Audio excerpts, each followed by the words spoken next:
Berita selanjutnya, pemirsa, masyarakat Parakan di Temanggung, Jawa Tengah mengusulkan Kiai Subki diangkat menjadi pahlawan nasional.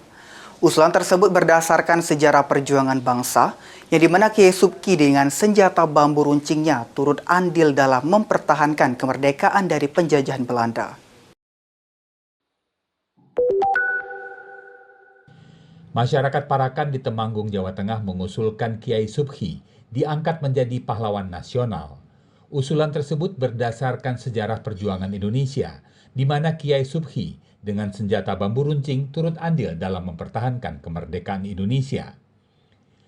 Pegiat sejarah Parakan Hasan Basori mengatakan perjuangan yang telah dilakukan Kiai Subki memenuhi unsur sebagai seorang pahlawan nasional. Di tahun 1945, para santri dan pemuda yang tergabung dalam Laskar Hizbullah, Sabilillah, serta Barisan Muslimin Temanggung berangkat ke Surabaya untuk melawan Belanda yang ingin kembali menduduki Indonesia. Di sanalah peran besar Kiai Subki. Meski bersenjata bambu runcing, ia bergerak pantang menyerah dan berhasil mempertahankan kemerdekaan. Peranan Mbah Subki ini cukup signifikan. Kita tahu di dalam referensi di jaringan ulama Keduraya ini juga punya peranan penting. Bisa dilihat di karyanya Pak Saifuddin Zuri, Menteri Agama ketika itu, dan juga jaringan ulama Kedu secara oral history, ya, secara lisan gitu. Sementara itu, ditemui usai membuka Festival Parakan Happiness pada Sabtu 8 November. Pamong Budaya Ahli Bidang Sejarah dari Kementerian Kebudayaan Amin Rahayu mengatakan seseorang dapat diangkat menjadi pahlawan nasional jika memenuhi persyaratan umum, seperti berkeluarga negaraan Indonesia, memiliki integritas moral, setia, dan tidak pernah dipenjara minimal 5 tahun.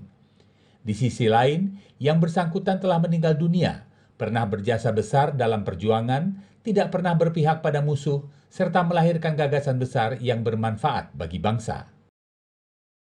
Itu dari aspek-aspek etika, moralitas, aspek politik, aspek nasionalisme kebangsaan, dan lain sebagainya, sosial dan sebagainya, itu akan dikumpulkan. Manakala memenuhi persyaratan yang diatur dengan undang-undang tentang penghargaan itu, maka ya tidak ada salahnya pemerintah menetapkan dia sebagai pahlawan. Dan kalau Pak Kiai Subki nanti diangkat menjadi pahlawan nasional, kan ya juga mengangkat nama baik Temanggung juga kan, ini bagi warga Temanggung gitu. Kiai Subki, atau yang juga dikenal dengan sebutan Jenderal Bambu Runcing, merupakan tokoh pejuang kemerdekaan Indonesia asal Kabupaten Temanggung. Kiai ini telah menyepuh ribuan bambu runcing serta senjata para pejuang dari seluruh penjuru tanah air untuk maju ke medan pertempuran. Dari Temanggung, Jawa Tengah, Firman Eko Handi, Kantor Berita Antara, mewartakan.